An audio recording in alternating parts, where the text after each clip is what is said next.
Hello guys. So Mahanadi serial promo இன்றைக்கி வந்திருக்கு இல்லைங்களா? ஸோ அதில் பார்த்தீங்கன்னா நிவின் வந்து மாப்பிள்ளை கோலத்தில் யமுனா பக்கத்தில் உட்காந்துட்டு இருக்காப்புல. எனக்கு ஏன்னு தெரில, அந்த ரெண்டு பேரும் சுத்தமாக பிடிக்கலங்க. ஓகே. இப்போ வந்து என்ன ஆகுது அப்படின்னு பார்த்தீங்கன்னா, பசுபதி வந்து வராரு. இந்த மாதிரி காவேரி கிட்ட வந்து சொல்கிறாரு, நீ என்ன விஜய் வந்து நிவினை கூட்டிகிட்டு வருவான்னு பார்க்குறியா? அந்த கடவுளே நினச்சாலும் கூட்டிகிட்டு வர முடியாது அப்படின்னு சொல்லிட்டு சொல்கிறாரு. பசுபதி வந்து காவேரி கிட்டேயும் யமுனா கிட்டேயும் 2 பேரும் நிற்கிறாங்க சொல்கிறாரு. அப்போன்னு பார்த்து கரெக்டாக விஜய் வந்து நிவினை கூட்டிகிட்டு வராரு. பசுபதிக்கே ஒரு பெரிய ஷாக் ஆகிடுது. அப்படியும் விஜய் வந்து சொல்கிறாரு, இனிமே வந்து யாராலையும் என்ன பண்ண முடியாது, ஒழுங்காக கல்யாணத்தை நடத்துங்க அப்படின்னு சொல்கிறாங்க.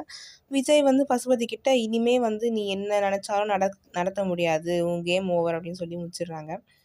அப்புறம் என்ன ஆகுதுன்னா, நிவின் அண்ட் யமுனா வந்து மாலை போட்டு உட்காந்துருக்காங்க. அப்போ கரெக்டாக வந்து பசுபதி வந்து நிவின் பேரண்ட்ஸ்க்கு ஃபோன் பண்ணி சொல்கிறாங்க, இந்த மாதிரி இங்கே ஒரு கோவிலில் உங்கள் பையனுக்கு கல்யாணம் வந்து பாருங்கன்னு சொல்லும்போது, கரெக்டாக வந்து பேரண்ட்ஸும் வந்து நிவின் அப்படின்னு சொல்கிறாங்க.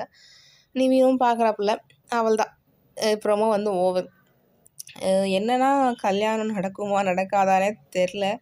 நிவின் எப்படி ஒத்துக்கினானுன்னு தெரில. Okay, let's see. உங்களோட கருத்துக்களை கமெண்ட் செக்ஷனில் சொல்லுங்கள். பார்ப்போம்.